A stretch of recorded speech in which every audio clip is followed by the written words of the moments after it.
სირიასა და ერაყში შეიარაღებული კონფლიქტის გამწვავების შემდეგ ევროკავშირი მიგრანტთა ნაკადს ვერ უმკლავდება. მხოლოდ აგვისტოში ევროკავშირში ახლო აღმოსავლეთსა და ასევე აფრიკიდან 156,000 ლტოლვილი ჩავიდა.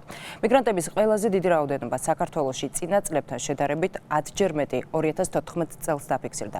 ისლამური სახელმწიფოს მებრძოლებისგან გამოქცეულებს ქეთი ჩოხელი ესაუბრა. ქეთი პირდაპირ ეთერში ხარ გისმენთ. საღამომშვიდობისა. ევროკავშირში მიგრანტთა ნაკადის გამო ავსტრიამ, გერმანიამ და ჩეხეთმა საზღვაო კონტროლი გაამკაცრეს.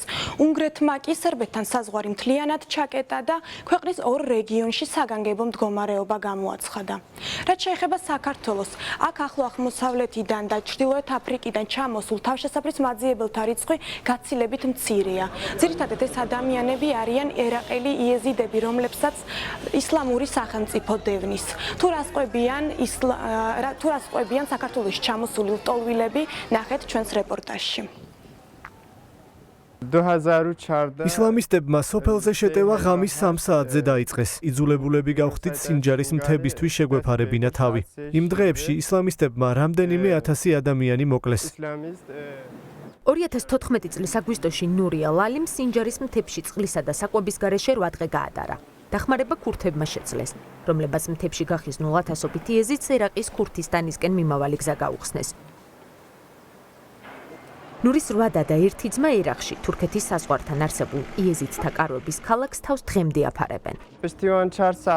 სინჯარის მთებში შეხიზნულებს ამერიკული ვერტმფრენებიდან საკვებსა და პირველადი საჭიროების ნივთებს გვიგდებდნენ. თუმცა ხშირად სურსაც ვერ ვპოულობდით და ის ისლამისტების ხელში ხვდებოდა.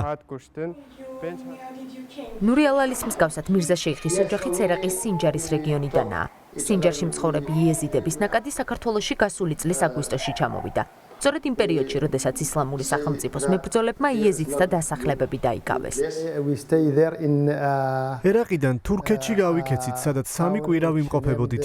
2 მცირეწლოვანი შვილი გვყავდა თან. მესამეს დაბადებას ველოდებოდით. არ ვამხელდით, რომ იეზიდები ვიყავით. ევროპაში წასასვლელი ფული არ გქონდა. ამიტომ საქართველოში ჩამოსვლა გადავწყვიტეთ. საქართველოს ოკუპირებული ტერიტორიებიდან იძულებით გადაადგილებულ პირთა განსახლებისა და ლტოლვილთა სამინისტროს მონაცემებით საქართველოში თავშესაფრის მაძიებელთა ყველაზე დიდი ნაკადი 2014 წელს იყო. წელს მათი რიცხვი თითქმის 4-ჯერ არის შემცირებული. შარშან ერაყიდან შემოვიდა 1070 ადამიანი, წელს არის 306. სირიიდან შარშან იყო 79, წელს არის 16. ძალიან მკვეთრად გავზარდეთ თანხმობების მიცემა. მუსტაფას ოჯახი ერთ-ერთია იმ 18 ოჯახს შორის, რომელიც ამჟამად თავშესაფრის მაძიებელთა დროებით განთავსების ცენტრში ცხოვრობს. ერაყიდან არის ეხლა ომი და ჩემი მამა თქვა არ მინდა რომ მოკლა და მიდის საქართველოს. საქართველოში ჩამოსულ მიგრანტს სახელმწიფო საცხოვრებლით უზრუნველყოფს და ის საყოველთაო ჯანდაცვის პროგრამაში ერთვება.